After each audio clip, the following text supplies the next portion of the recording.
kutoka kwa katibu wa Bunge, na anawakumbusha kwamba leo saa 10 kamili jioni tutakutana sote ukumbi wa Msekwa, wabunge wote wawepo bila kukosa.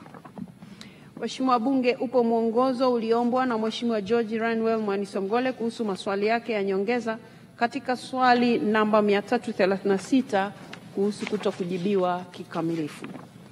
Mheshimiwa Bunge, tarehe 16 Mei 2025 katika kikao cha 26 cha mkutano wa 19 wa Bunge, Mheshimiwa George Ranwell Mwanisongole aliomba mwongozo wa Spika kuhusu majibu yaliyotolewa na Mheshimiwa Dr. Godwin Olois Mollel, Naibu Waziri wa Afya, wakati alipokuwa akijibu maswali ya nyongeza katika swali namba 336 yaliyoulizwa na mbunge huyo. Mheshimiwa Bunge, Mheshimiwa Mwanisongole aliuliza maswali ya nyongeza kama ifuatavyo.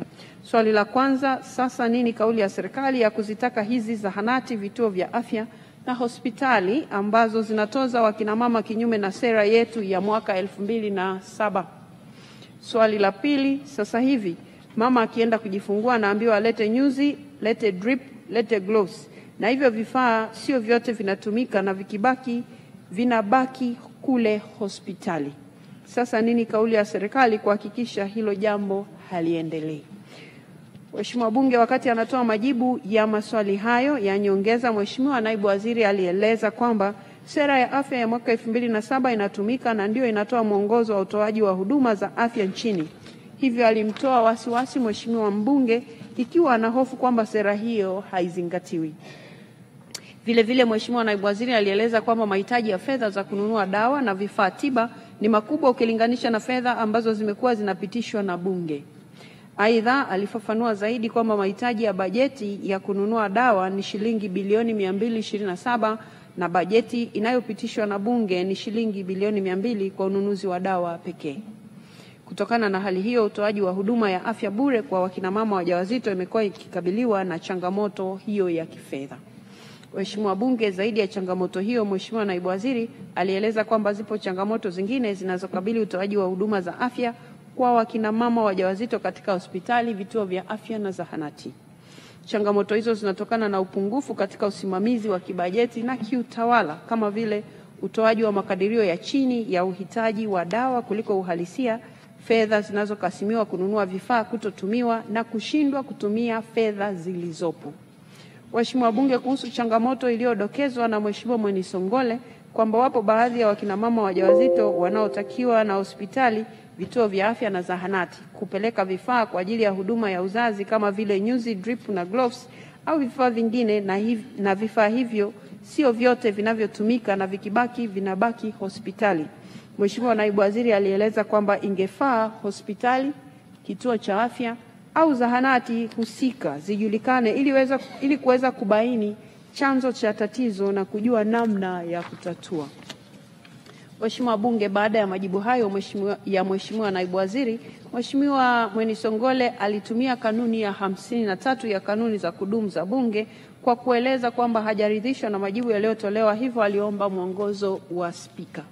Mheshimiwa Bunge, baada ya maelezo hayo ya Mheshimiwa Mwanisongole, nilitoa mwongozo kwamba nitapitia Hansard ili kuona maswali hayo ya nyongeza pamoja na majibu yake ambayo Mheshimiwa Waziri aliyatoa ili kujiridhisha iwapo maswali ya nyongeza yalijibiwa kikamilifu kwa mujibu wa kanuni zetu.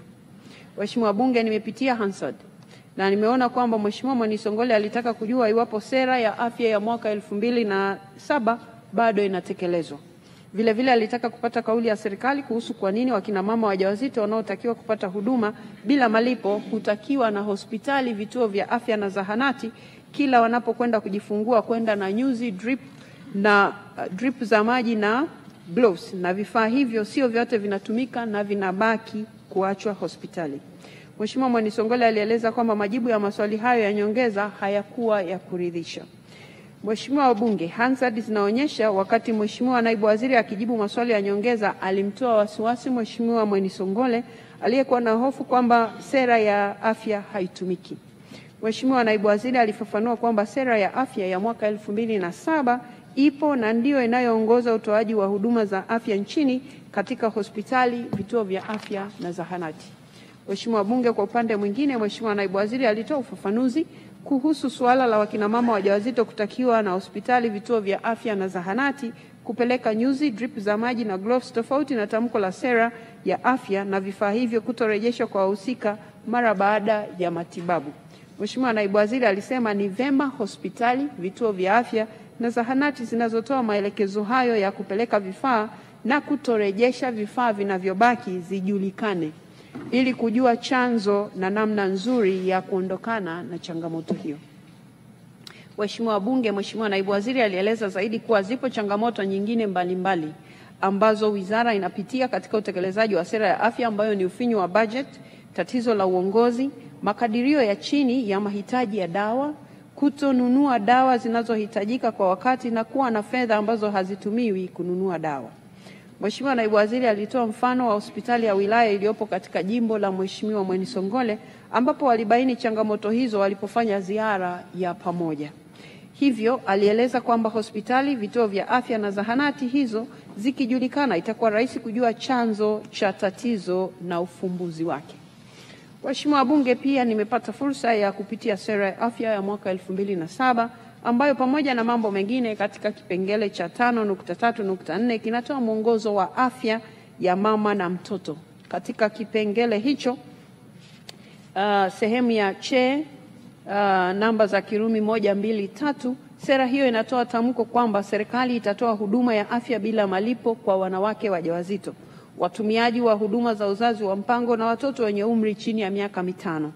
Lengo la kufanya hivyo ni kuhakikisha kwamba miongozo, mikakati na mipango endelevu inakuwepo kwa nia ya kupunguza vifo vya wanawake vinavyotokana na uzazi pamoja na kuepusha vifo vya watoto wenye umri chini ya miaka 5, hasa watoto wachanga.